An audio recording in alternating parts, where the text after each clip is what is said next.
Everyone, Bradley Stalder here with Dan Williamson. It's best ball season, and Dan and I are going to bring you the 10 commandments of best ball drafts. You will not want to miss these 10 key best ball winning strategies to ensure that you are not only putting yourself in the best position to win, but also avoiding easy ways to lose. Dan and I are going to get into all that and more right after this.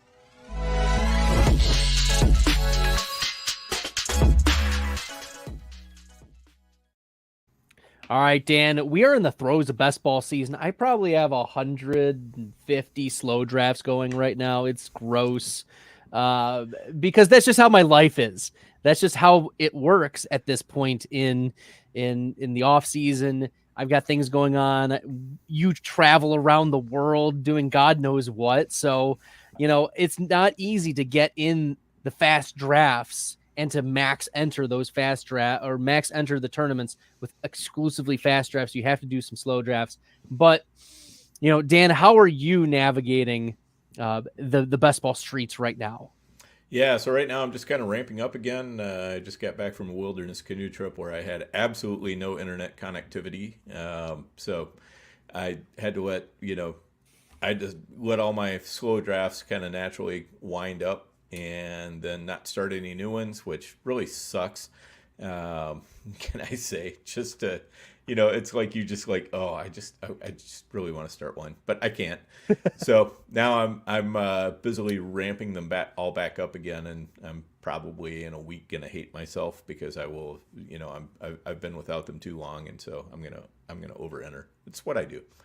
So I'm excited about it though, and it's so much fun. If you take a week break and then you get back into it, it's just great. I mean, you feel like a kid again. You do feel like a kid again. It's like waking up. So I'm in these slow drafts and I wake up in the morning and I've got like Christmas presents where I get to select more players in my fantasy football drafts. It's great. It's wonderful. But Dan, we're going to get into the 10 commandments of best ball fantasy football drafts that you and I have put together. We've discussed these for hours deep into the night. They've been mined through an arduous process. And so I'll begin with the first commandment. And the first commandment of these best ball drafts is thou shalt not galaxy brain too much. The way you want to think about these best ball drafts is you want to think that you're right, but you also have to think, what are the possibilities? What are the ranges of outcomes for each player, and then for each team, and then for your particular positions? But the problem is sometimes that range of outcomes, you're dealing with the 1% possibility that that player is going to hit the absolute nuts. And we've never seen that player do that before. And, maybe it happens, but probably not. So limiting the amount of 1% possible outcomes that are parlayed together on your team. I don't mind if you take one shot or two shot of these long shots at the end of your drafts, or if you have a certain process of, I believe in this player in the middle rounds, even though the price isn't right. Only doing that for one or two players may be the pathway for you, but to parlay all of them together or just say, I haven't seen this player or these multiple players do it for years and years and years, I still believe in them. It's just a bad bet. And to parlay putting those all together, defining the galaxy brain sets it as if this happens and this domino effect and this player gets injured, we want to avoid compiling bad bets or long shot bets in our best ball drafts. We can take one or two of them, but that's it. Totally agree. And, to me, this also says kind of a whole nother thing, which is related, which is just, don't do bad team construction very often. It's okay to say, you know what, I'm going to do a draft that I'm only taking two quarterbacks, or I'm going to do a draft where I'm only taking four running backs, or I'm going to do a draft where I'm only taking, five wide receivers or something like that. You know, any of these teams could work, but they're probably not going to work. But sometimes those teams have like, the highest, like if it does work, it could work really well. So that's what Right. you got to make sure. If you're galaxy braining, it's got to be for a reason. You have to be able to put together the case of why this is all going to come together, even though it's not really good team construction. Otherwise, forget it. Don't do it. That's right. Forget it. Don't do it. Thou shall not galaxy brain too much. Dan, bring us your second commandment. All right. My second commandment is thou shalt select better players instead of adding to a stack. In other words, don't stack just to get the stack. If there's a better player out there, you really want to be taking the better player 9 times out of 10. We don't have to go any farther than Toyo in the FFPC best ball tournament last year, who won with a team that it had some correlation, but it was basically completely unstacked. So, stacking is not necessary to winning. Stacking is one of those things where you need fewer things to go right if you stack. That is true. But on the other hand, you also need fewer things to go right if you take the better players. So, in given the choice between the two, I'd rather have the better players than to have the stack that I can show off on Twitter and have everybody go, ooh, cool stack, bro. So that's all I got to say about that. Bradley, thoughts? But Dan, we are the stack hunters. We've got to be hunting for those stacks. Come on, Dan. We've got to stick to the brand. Sure. We got to stick to the brand here. How can you? No, it's Hunt totally, them. this is the right move, because you can't be saying the reason why you are foregoing the better player is because you're saying, well, I am smart enough to be taking other players in other places to make up for the lack of value that I'm foregoing. I am going to make up for it later. And that's a tough call. Dan, I've been doing rankings for 3 years now on Fantasy Pros. It is really hard to do good rankings consistently. I would say the hardest part of fantasy football is to get accurate fantasy football rankings. Ask Billy Muzio. If you don't believe me, ask the guy who is number one. It's really difficult to be right. And even the best fantasy football analysts are wrong 40% of the time, 44% of the time. So really, if we know for sure that it's the better player, like by far, and there is a significant teardrop to stack, you got to go with the better player. And that's what we've seen win these best ball tournaments, is just frankly, the better player takes the better players who wins. And yes, like there are not just micro edges, there are edges to stacking for sure. And like Dan and I will dive into that in other podcasts, but we cannot forego the better player because of the stack. I like it, Dan. There you go. Our third commandment coming right on up. Thou shalt read the room. Each draft room is different. And sometimes the other competitors in the room, if they're going to take Breece Hall as the first pick overall. If they're going to push quarterback sometimes. If they're going to be very aggressive on the tight ends. So you don't want to be left with your team needing and being in a position where you have to stretch and try to make up for your chasing your tail because you didn't read the room or you forgot about it. I didn't address the tight end position. Now I have to use 4 picks at the end of my draft to address the tight end position when I wasn't planning to. Right. So really reading the difference of where are the runs happening? Do I need to take a wide receiver now? Do I need to take a running back now? Is this when the quarterbacks are going off the board? Maybe this is when the second round of quarterbacks are going off the board. You need to already start thinking about when these shifts or runs will be happening throughout the draft. And this comes with practice, not only with knowing, because in the high stakes leagues, you generally know some of the bigger players. You kind of will know, and you'll recognize some similar players in the underdog streets. But let's say you don't. The volume of practice, even on the lower stakes, allow you to practice what happens if this happens. How am I going to pivot? What happens if I reach to a certain point in the tier? Am I going to be left for dead, or is there someone that I can go to later? So reading the room and gauging how the draft is going while it is happening, you might have a plan to start, but if the room is reacting differently, you have to make a shift in the middle of your draft to make sure your team is not left for dead, or else you're already DOA. You may not be able to win your league in the draft, but not reading the room can lead you to losing it. Yeah, totally agree. And a lot of that is just kind of looking at positional runs or what the player or the the managers on either side of you might have for team construction so far.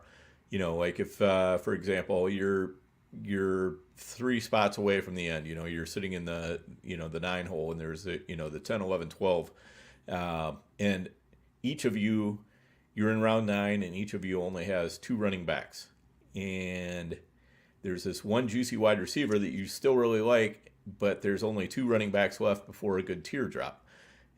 You got to take the running back, because those 2 running backs are going to be gone.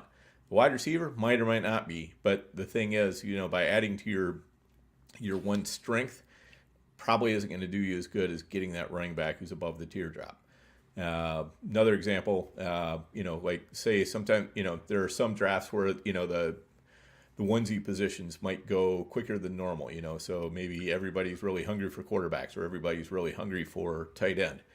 And you have to read that. And if there's, again, a tier drop coming up and you're sitting on the cusp of that, you might want to take advantage, even though you might not normally take a tight end or a quarterback or whatever it is here. That might be the right move for this particular draft. Love it. Thou shalt read the room. Dan, hit us with number 4. Okay. Thou shalt not reach too far for stacks. So basically, don't reach. And I do love the fact that Bradley is a shall guy and I'm a shout guy. When you're doing the 10 Commandments, it's are you King James, or is it a more modern translation? It's these things are important differences to iron out. But anyway, back to the subject. Not reaching. You just really don't want to reach for stacks, and that kind of comes back to taking the better players over adding to a stack. Reaching for stacks is really, really tough, because what you're doing is you're probably going into a tier lower to get that stack taken care of, and that's not something you want to do.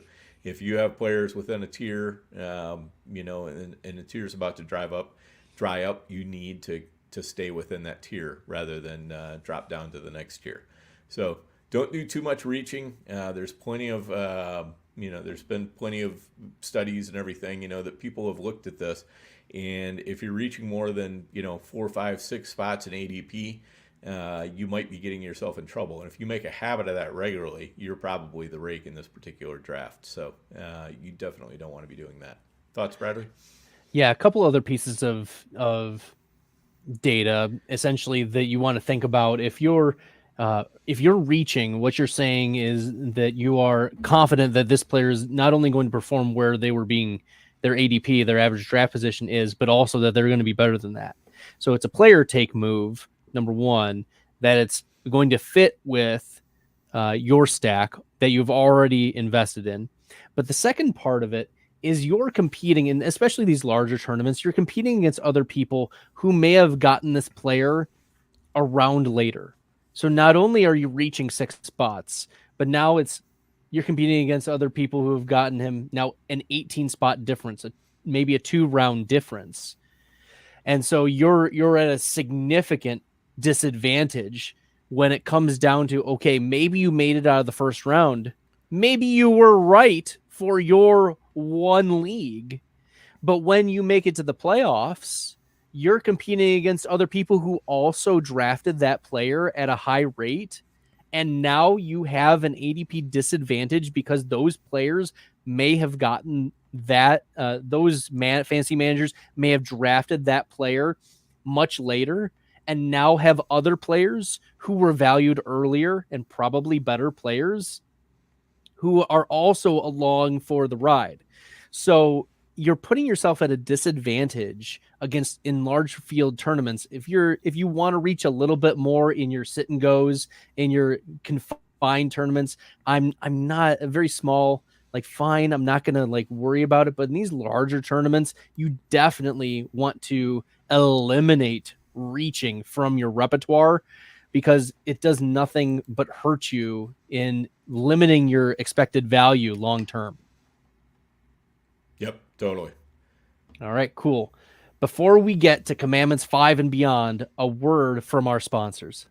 Hey, why do we partner with the FFPC? Because they have the widest variety of fantasy football formats, and it's the easiest place to find all types of fantasy football contests in the world. What if you want to play for high stakes? Well, they have a $6 million prize pool with their Fantasy Players Championship. They also have way too early best ball leagues that start in February and Dynasty leagues. They have the closest thing to a liquid market for orphans that there is in all of Dynasty. And the FFPC has sponsored us for half a decade because we are actually delivering information that can help fantasy gamers, and they're generating so much interest and bringing in so many new users, casual users even.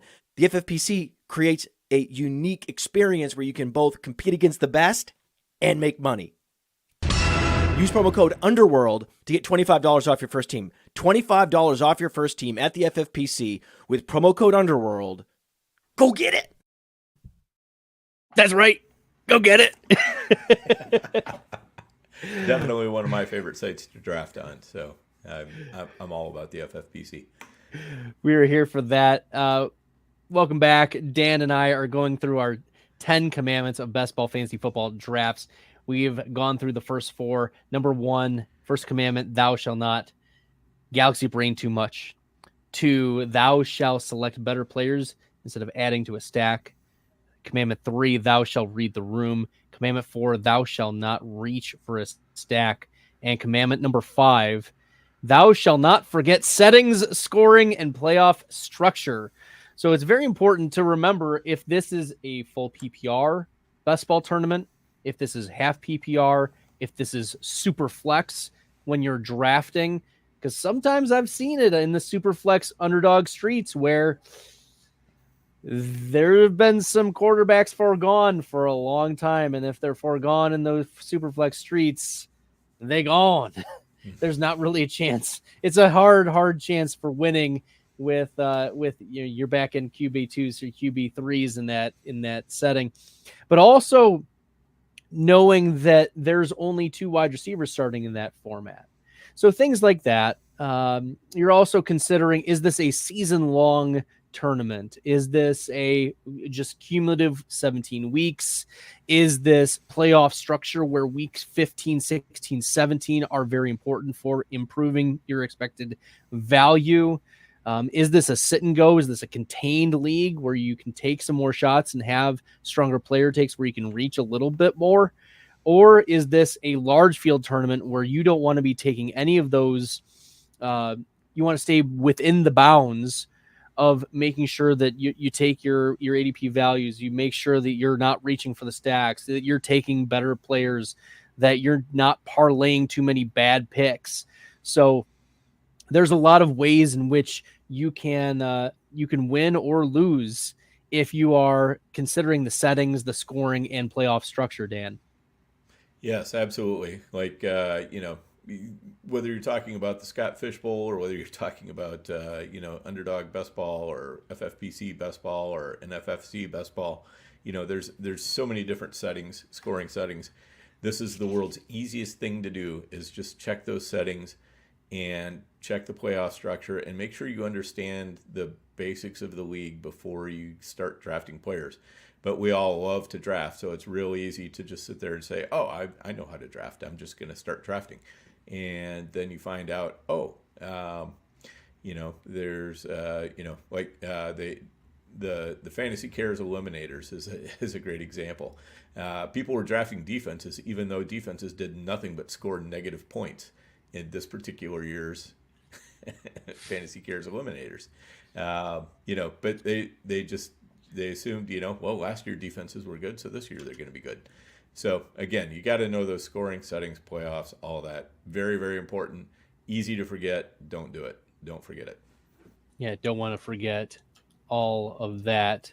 It also, in your considerations of like week 17 structure may also affect your which late round darts you're taking as well. Like if you're going to stack or correlate for week 17 versus is this a handcuff pathway to paying off? Like you're not considering that in week 17 necessarily. I mean, those are like the 1% outcomes that you don't want to compound versus like in a season long, a handcuff or taking not your own handcuff, but maybe someone else's and plentiful in long-term best ball drafts like the season long may be much more of a strategy. Sorry, I caught you mid-drink there, Dan. Yes. All right. Let's move on to number 6, shall we? Number 6. Thou shalt take the ADP bargains. And this is where the draft is giving you a gift. And, this is one that I actually struggle with sometimes because if that ADP bargain is a player that I really don't care for, I have a hard time hitting the trigger on drafting him. But what I have to remind myself is, number one, I am getting this particular player at a discount compared to where most other people have gotten this player. And I also need to try to diversify a little bit more. Like if I don't have any or very little of this player, this is my opportunity to get a little bit more because you know what? I'm not always right. I don't know anybody who's always right when it comes to player takes or anything else. So, weird things can happen and I can be completely wrong about a player. And if I have 0.0 of him, that's not going to be a good look for me. Especially if they happen to go nuclear for some reason. So take those ADP bargains. They're giving you a leg up on the field automatically. And the other thing they're doing is they're helping you to diversify more naturally.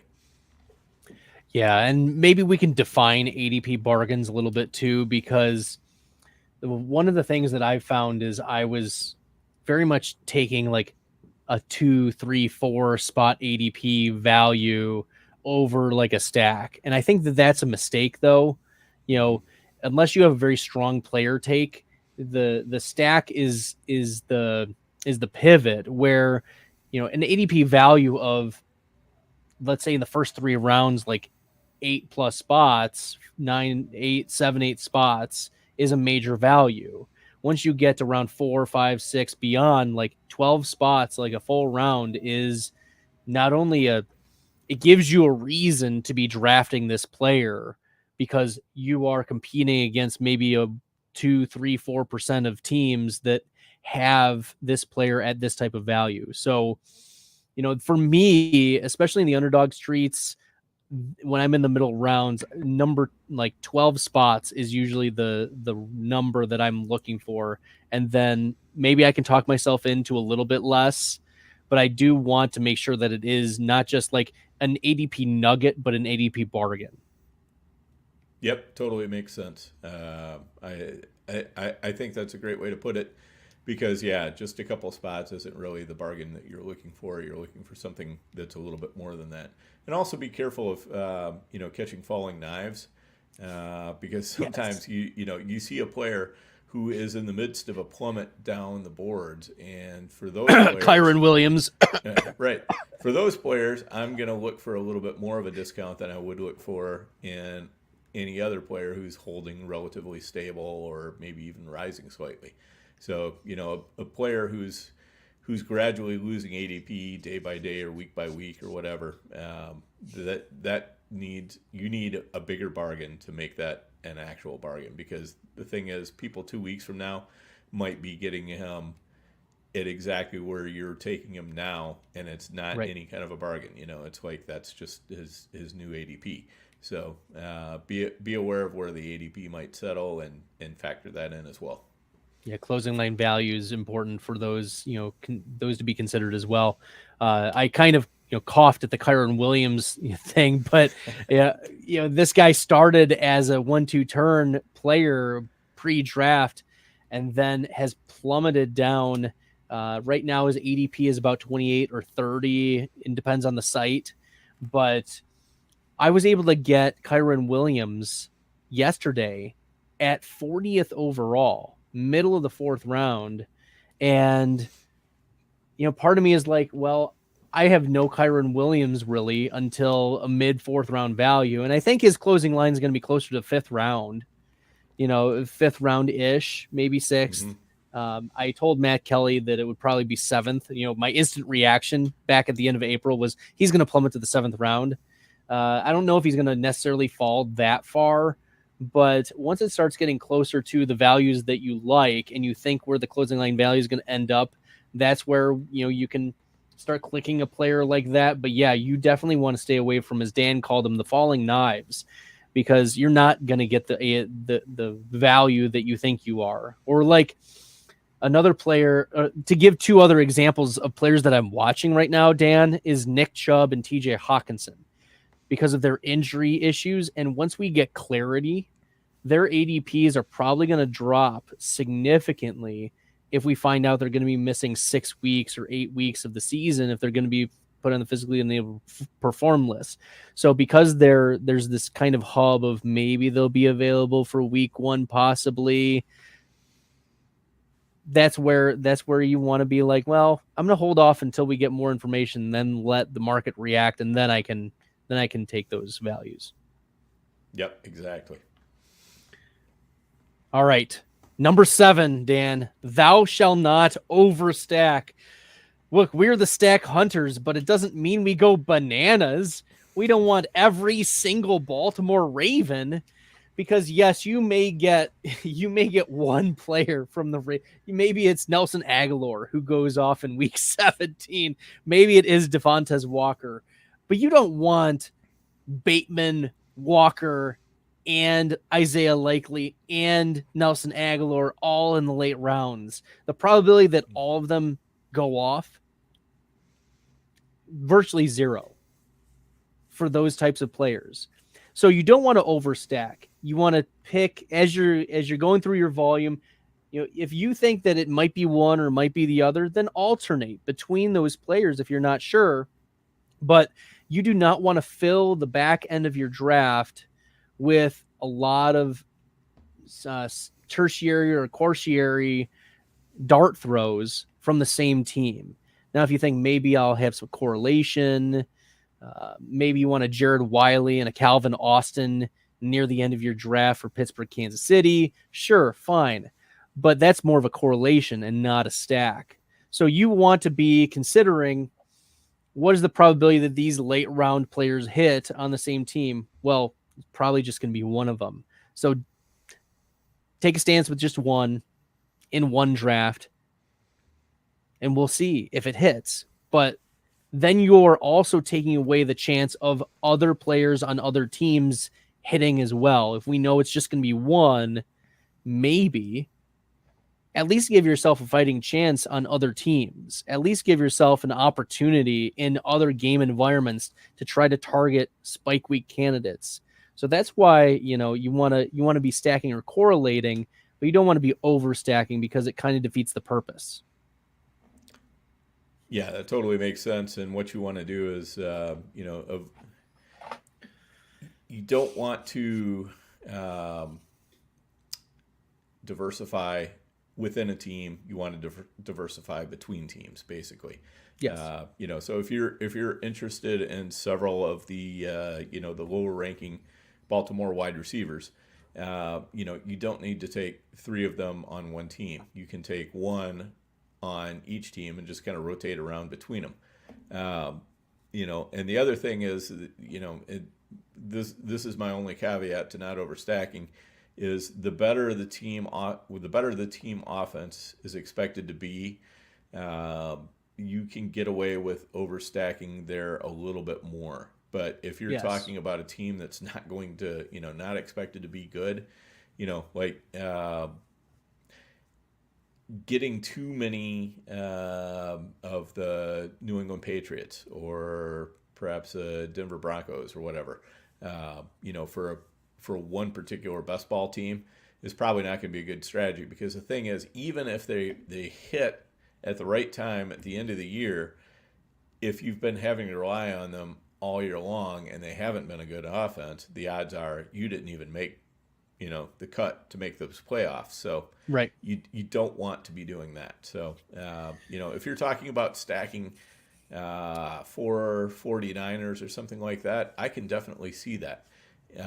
Maybe even 4 guys on like Atlanta or Arizona or some teams like that. I can definitely see that. If you're talking about stacking 4 or 5 again, from New England or from maybe even pick your team. Any team that you don't think is going to do well, don't be overstacking.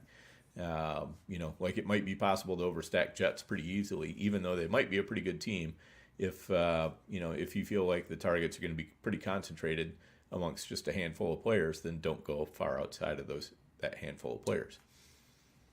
Yeah, one team that maybe we can pick your brain about before we move on to number 8 is the Houston Texans, because all 3 of their wide receivers are pretty expensive.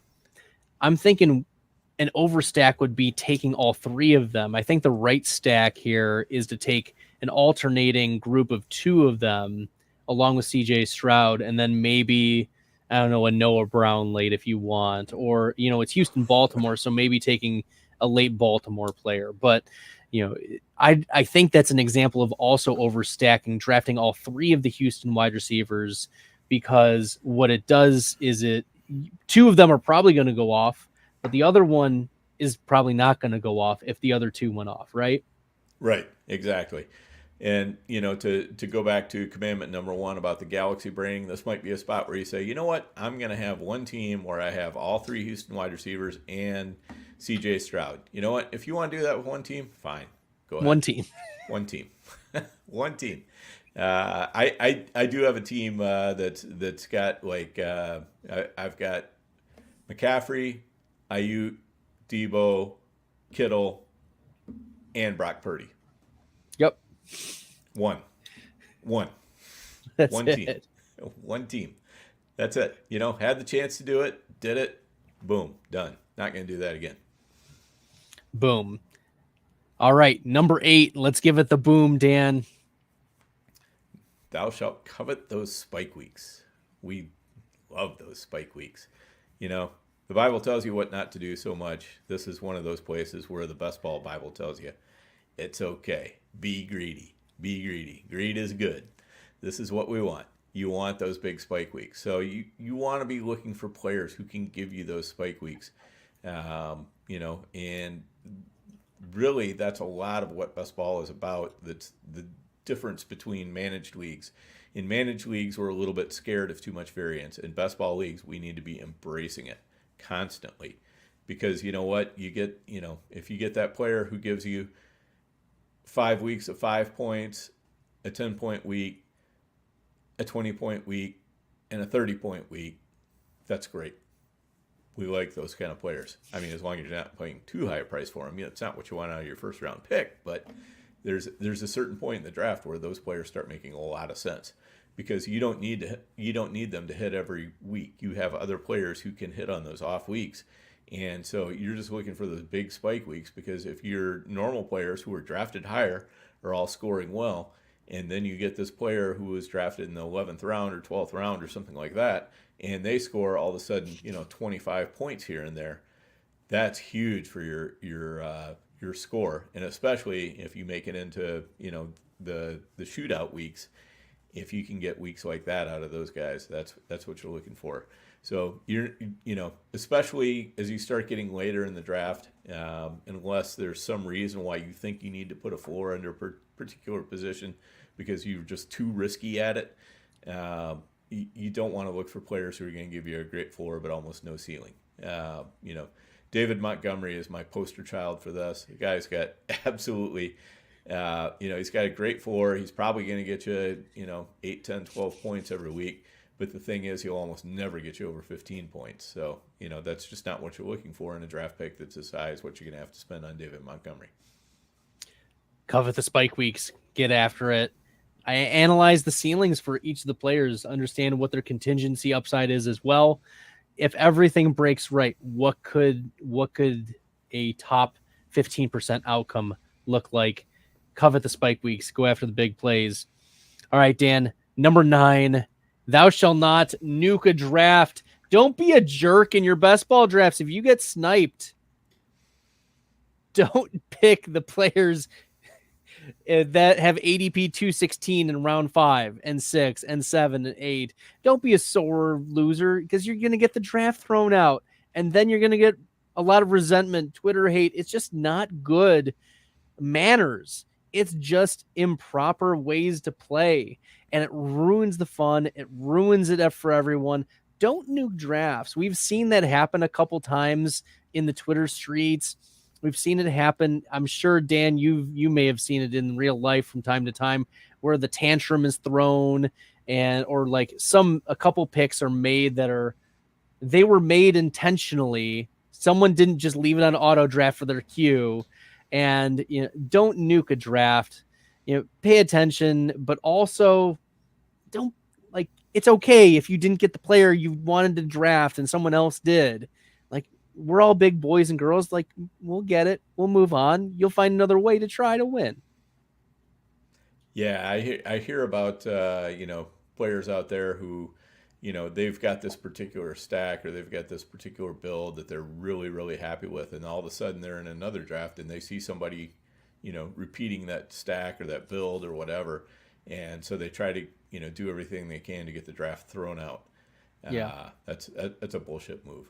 Just snipe hunters. Yes, I get, if you're gonna snipe a person, because it's good for your build, that's the way it goes. But sniping somebody just to screw them, and it also hurts your own team. That's just not good for them, and ultimately it's going to hurt you in the long run. All right, Dan, bring us home with number 10. Thou shall not CYA. Thou shall not CYA. So that means make every pick as if every pick of your draft is perfect so far.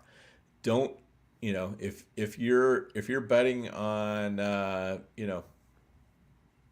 Christian McCaffrey, don't be taking the backup to Christian McCaffrey. Not in a best ball. You don't want Elijah Mitchell. You don't want Isaac Guerrero. You want to grab other handcuffs. Don't be drafting as if you might have made a mistake earlier, because you know what? That's just going to limit your upside. We could call it we could call it a lot of things, but let's call it this. Just keep your eye on maximizing the value of every pick. Make sure that any pick that you make does not require something bad to have happened on a previous pick, and you're good. There you go. Dan bringing it home with thou shall not CYA. So just to refresh for everybody, commandment number 1, thou shall not galaxy brain too much.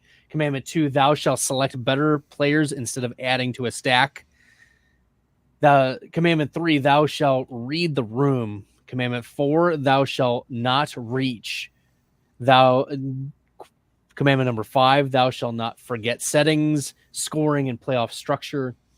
Commandment 6, thou shall take ADP bargains. Commandment 7, thou shall not overstack. Commandment 8, thou shall covet spike weeks. Commandment 9, thou shall not nuke a draft. And Commandment 10, thou shall not CYA. Dan, it's been great getting in these 10 commandments and some best ball strategy. Next time we're together, Sam Hoppen is going to be jumping in from Fantasy Pros. He is a data scientist. He's going to dive into some of the good values of stacks and analyze with us how that is looking in the best ball landscape. So, Dan, I'm really excited for Sam to be joining us next time.